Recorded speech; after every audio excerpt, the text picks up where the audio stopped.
Up until now I've been very happy with how the C7 has performed, but unfortunately the web browser is probably one of the phone's most significant weaknesses that will make most users think twice about getting this phone. The weaknesses experienced here are similar to those on the N8.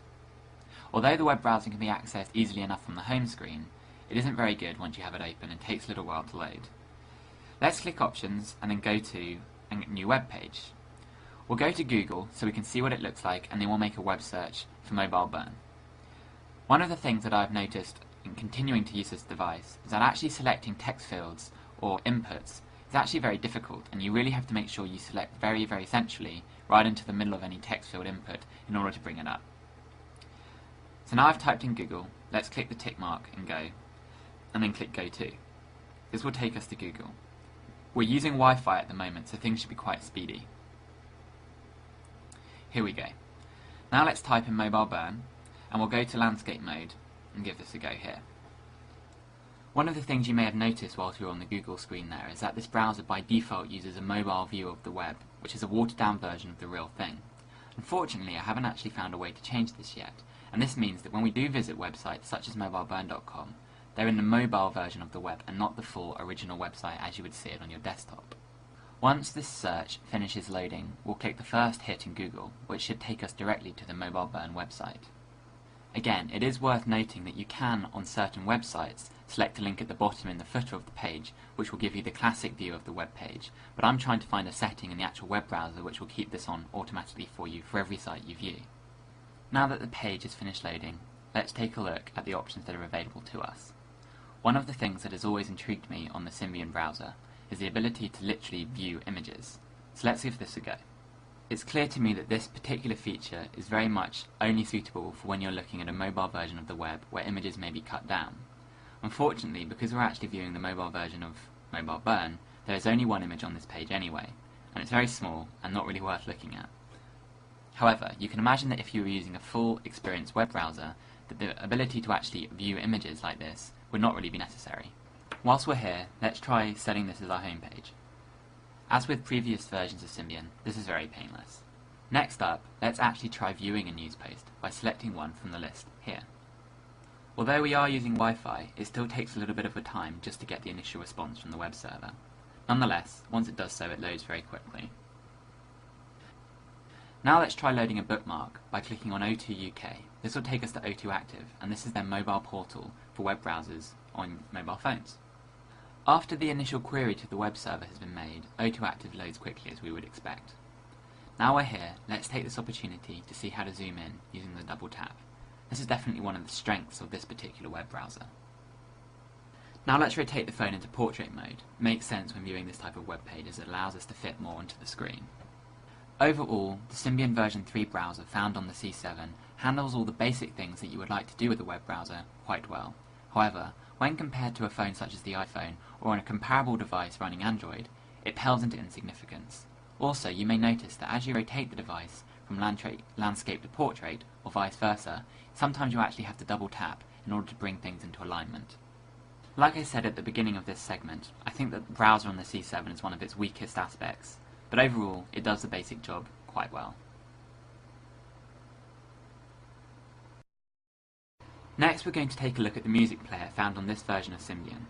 To do so, we're going to access it directly from the home screen widget. To do so, all you need to do is tap the album artwork and it will take you directly to the music player. It loads up fairly quickly, and once you're there, you have access to all your normal options. For now we're going to click Options and go to Music Player, and this will show us some of the music we already have available on the SD card. Having selected Coldplay, in portrait mode you can swipe between albums, and then on the one that's selected you can scroll to look at particular tracks. If we rotate to landscape mode, you can see that you get a bigger view of the album artwork. Unfortunately, I don't have too many of these installed at the moment. However, if we jump to Rush of Blood to the Head, you'll see that immediately you get presented with which particular track you want to play. Let's select Politic.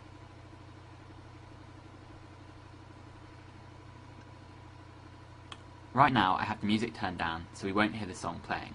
However, let's take a look at the options that are available to us by pressing the Options key in the bottom left-hand corner. The first thing that I'm going to do is turn on Shuffle. This is typical for many music players, and we can also turn on Repeat if we would like. Let's take a look at the song details. Although this is quite a data-driven view, it does give you everything you need to know in a fairly concise and simple manner. Whilst I navigate around the C7's music player and look at some of the options, it's probably worth noting that the actual speaker on the C7 isn't very good. Of course, if you plug in your own headphones to the device, the sound quality immediately improves and is very enjoyable, but if you were looking to make daily use of the actual speaker on the C7 to listen to music, then I would recommend against getting it. One of the better features of the C7 music player is that you can actually turn your device into an FM transmitter and listen to music that exists on your phone, on your car radio, or any other radio for that matter. To do so, all you need to do is click the Options key, scroll down and select FM transmitter and turn it to on. If you do so, you will notice that the phone will stop playing any tracks that we're currently playing, as it cannot transmit and play music itself at the same time. It goes without saying that the C7 can also tune into FM radio as well. The Nokia music player that comes on the C7 will support various codecs, including MP3, WMA, AAC, EAAC, EAAC+, AMRNB, and AMR-WB. This makes the C7 quite an attractive music playing device, but you have to note that this is very common on many medium to high-end phones these days. If we take a look at the equalizer settings available on the C7, you'll notice that they're pretty standard. Let's select Jazz for now. As we navigate back to the home screen and swipe towards the music widget, you can see that it is updated to show that the current song that was last played or is currently playing. This also works just as well if we rotate the phone into landscape mode and view it there too. Now, let's jump back into the music player and see how easy it is to set any one of our songs as a ringtone for any one of the profiles that exist on the phone. To do this, all you need to do is select Options, scroll down and click Use Tone. Having pressed Set Ringtone, the C7 presents us with which profiles we would like to associate this track to. This is obviously quite handy as it allows you to set a ringtone to all your profiles simultaneously, thus avoiding having to set a ringtone to every profile individually unless you really want to. So that wraps up this very quick overview of the Nokia C7's music player. Overall, it handles all the very basic aspects of what a music player should do very well, and is one of the strengths of this device, relatively speaking. For the next couple of minutes, we're going to take a brief look at the gallery feature found on the Nokia C7 running Symbian version 3.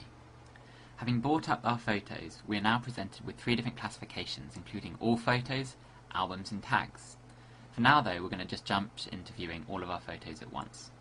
And we'll switch to landscape mode so we can get a better view.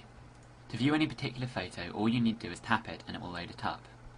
You can then swipe between photos by going from right to left or left to right, and this will load up additional photos that are in the album, or in this case, because we're viewing all photos, it will continue to show every single photo on the SD card. As you can see, the phone supports pinch to zoom quite well. In using the gallery feature to view my photos, overall I have found it quite a pleasure to work with. It also looks just as good in portrait or landscape mode, and it flips the photos much more quickly than in some of the other areas of the phone when you move from landscape to portrait. If you want to view some of the photos options, you simply long tap and press on the image itself. This will bring up the ability to delete, share, or in this case, view the options for the photo. If you want to, it is very easy from this screen to use the image as your desktop background or as a contact picture for one of your friends. For now though, let's just look at the photo's details. Again, this is very similar to looking at the details for a song. It's very data-centric driven, but it tells you everything that you need to know. Of course, if you want to, you can share the photo through your social networks, but for now, we won't actually do this. For now though, instead, let's delete an image, and you'll notice that the phone actually handles the transaction very quickly. Also, you can use the options to zoom in and out of an image using the slider on the left-hand side of the screen. This is effectively the equivalent of using pinch to zoom, and you'll notice that it is a very smooth transition, and the phone handles this action very well. So this rounds up a very quick overview of the gallery feature on the C7 running Symbian version 3. Overall, hopefully you'll observe that it's quite quick, snappy, and does everything that you would expect very well. Next, we'll take a brief look at the camera. In order to access the camera, you can simply press the dedicated hardware button on the bottom right-hand edge of the device. In doing so, this will immediately open the camera shutter and start the camera software. This enables you to take a picture very quickly and hopefully will stop you missing any important moments. You'll notice that as we press the settings button, it loads up a whole host of different features through which we can control how a photo is taken, and this is definitely one of the better aspects of this camera software and the C7 in general. We'll come back to these later, and for now we'll simply switch to video mode. The C7 is capable of recording 720p HD video, and also offers an 8MP still camera.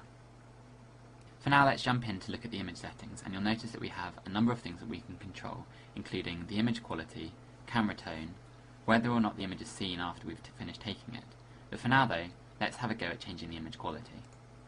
To adjust the image quality, you can use the slider on the left hand side, which will take you between high and basic. As you do so, you will notice the number of images remaining will adjust automatically. You can also choose whether or not you would like to have GPS enabled whilst taking an image, and this will store its location image for you so you can trace it back later. As I mentioned earlier, you can also control the tone that the camera will make when you take a picture, and even turn it off if you would like to. Of course, it is also very easy to change the flash from auto to always on, like so. Now let's take a look at some of the options for changing things like exposure, brightness and contrast. I'll start with changing the exposure, and you can see how it affects the image. If you press the exposure button, you'll notice that you get a touchscreen slider on the right hand side of the display. This does the job very well. Next, if you want to control the sharpness, you can press the sharpness button, and you have a choice between soft, normal and hard. Now if we take a look at the contrast settings, you'll notice that we are also presented with a touchscreen slider on the right hand side of the display. This time, the slider doesn't do the job quite as well because it's a little bit finicky to use to give you fine-grained control. However, overall the camera does a very good job, and the great number of settings that we have to control are welcomed. So this brings us to the end of our review for the Nokia C7. Overall, we are very happy with the build quality and usability on this device, and it is a real return to form for Nokia, although it is still let down by some basic functionality such as the web browser.